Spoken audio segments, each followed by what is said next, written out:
Hi, I'm Susan and welcome to Behind the Bench, a show all about making jewelry, from the tools to the tricks of the trade.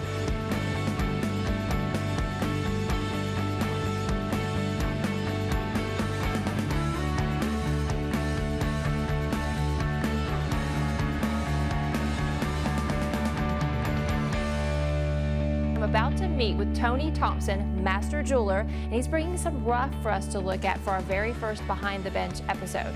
Come on in, Tony. Hey Susan, how are you? Hey, good to see you. What you got for me? Well, we got a piece of amethyst rough. Whoa, look at that color.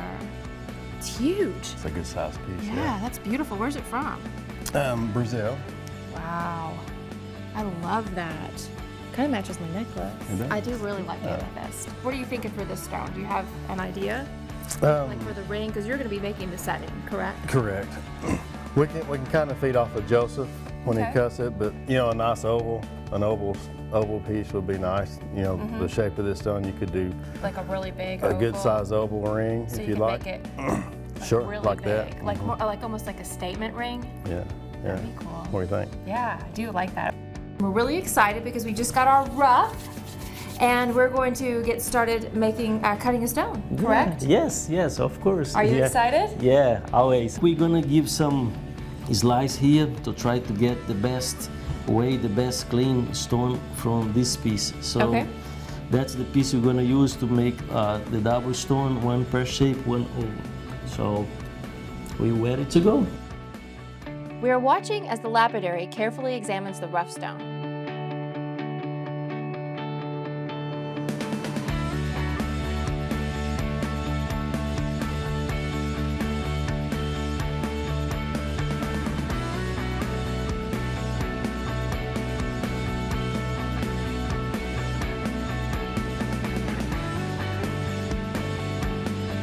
He's considering the desired shape and cut.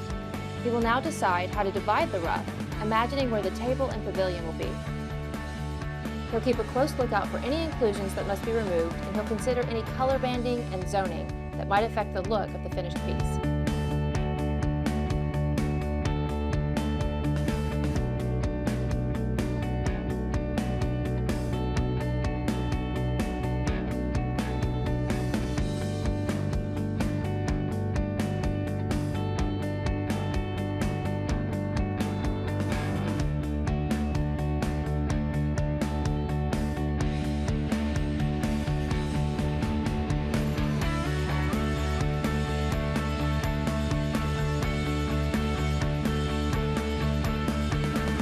The gem saw has a thin circular blade made of steel and coated with diamond grit, literally biting its way through the gemstone.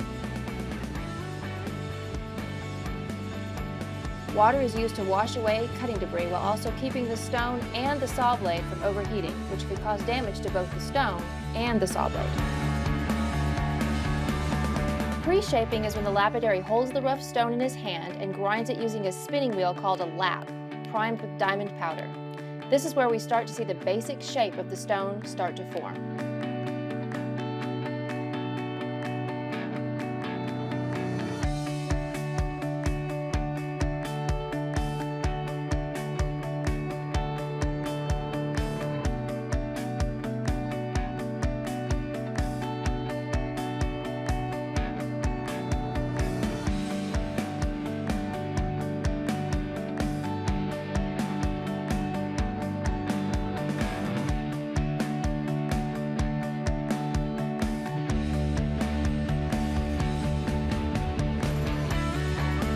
Now we repeat the process on the next stone.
Now we repeat the process on the next stone.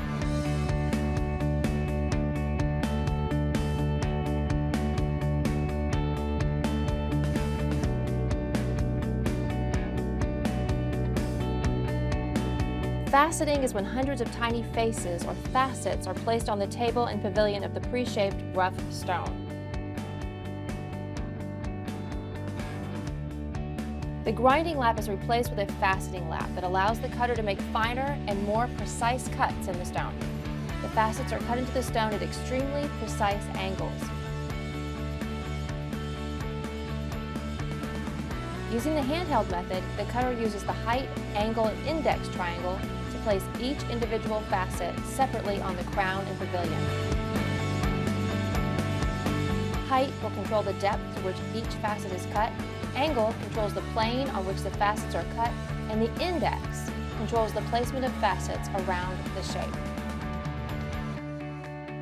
The crown and pavilion are essentially cut to form a reflective surface. The facets gather and focus the light, then reflect it back to the eye. The crown facets form the lens, gathering the light from all directions and focusing it in on the pavilion, which becomes the reflector, bouncing light around inside the stone and then back upwards via the crown and out to the eye.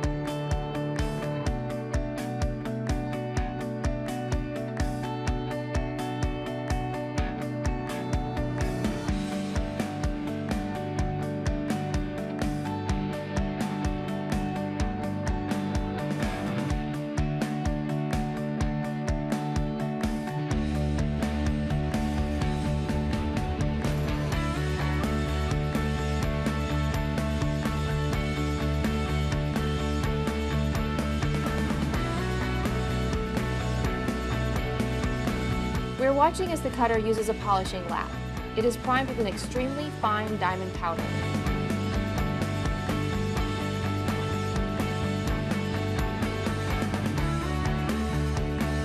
He polishes each facet individually to a high sheen, giving the stone a beautiful luster.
Now we have a pair of gorgeous gemstones ready to be set.